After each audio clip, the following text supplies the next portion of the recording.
There's a phrase you've probably heard. What doesn't kill you makes you stronger. It's a comforting idea that surviving hardship leaves you better equipped for whatever comes next. And, on the surface, it makes sense. Overcoming adversity can build resilience, create new perspectives, and even foster courage. But when it comes to illness, the truth is more complicated. In some cases, what doesn't kill you can actually make you weaker, leaving behind invisible scars and new vulnerabilities. To understand this, imagine your body as a vast country with borders to defend and resources to protect. Every day, you're surrounded by potential invaders. Viruses, bacteria, and other pathogens all waiting for an opportunity to slip through your defenses. The stakes couldn't be higher. Invasion can mean destruction, so your body has evolved to be ever vigilant, ready to respond to even the faintest sign of trouble. The moment your cells detect a foreign threat, they sound the alarm. Specialized proteins called cytokines are released, acting like air raid sirens that signal immune cells throughout the body. This alarm doesn't just notify your immune system. It triggers a full-scale mobilization. Energy is diverted to defense, and your brain activates what you might call sickness mode. You feel tired, lose your appetite, and want to rest. You might feel anxious, depressed, or unusually sensitive to pain. All of these symptoms are part of your body's strategy to conserve resources and prioritize fighting the invader. Think of it like a nation at war. Factories that once made cars now produce tanks. Civilian industries are repurposed for the war effort. In your body, energy and nutrients are rerouted to fuel the immune system. Fever, one of your body's most well-known responses to infection, ramps up your metabolism, forcing your cells to work harder and faster. This heat can help slow down or kill invaders, but maintaining a fever is costly. It burns through calories and saps your strength. Your immune system quickly begins producing millions of specialized cells, each designed to combat the specific enemy at hand. B cells crank out antibodies by the millions, each one a tiny weapon built from hundreds of amino acids. Meanwhile, proteins for the complement system, essentially mines floating in your bloodstream, must be constantly replenished. All this production demands raw materials, and when you're too sick to eat, your body starts breaking down muscle tissue for the necessary amino acids. For the young and healthy, this loss of muscle is temporary. You can rebuild what you've lost once you recover. But for the very young, the elderly, or those with chronic illness, the cost can be devastating. In some cases, just maintaining the immune response during an illness can push your body to its limits. But your immune system isn't just an army, it's a bit of a loose cannon. Some of its first responders, like neutrophils, are effective but reckless. Imagine a crazed chimpanzee with a machine gun.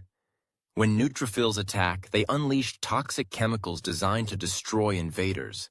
But these chemicals can also damage your own tissues, especially in vulnerable organs like the lungs. At the same time, many microbes release their own toxins and destructive chemicals, causing cell death and injury throughout your body.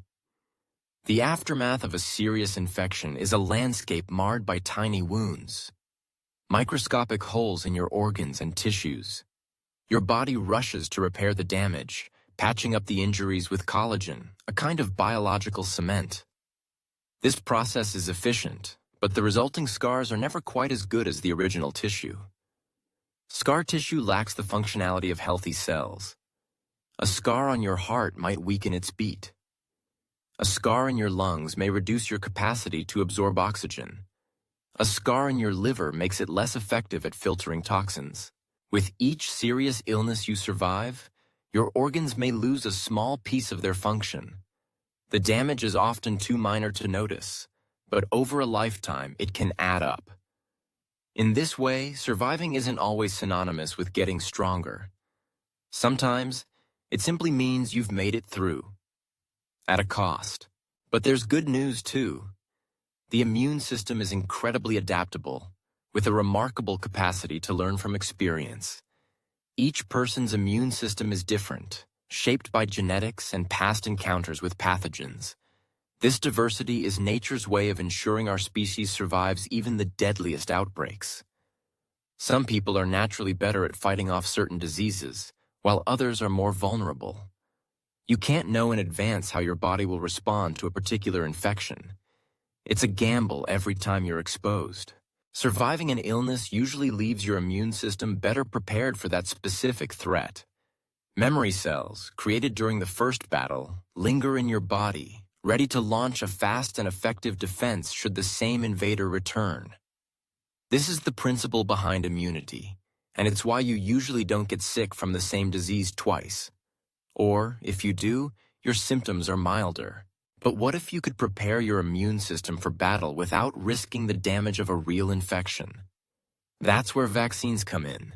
Vaccines train your immune system by exposing it to harmless versions or components of pathogens, allowing you to develop memory cells without suffering the full effects of the disease.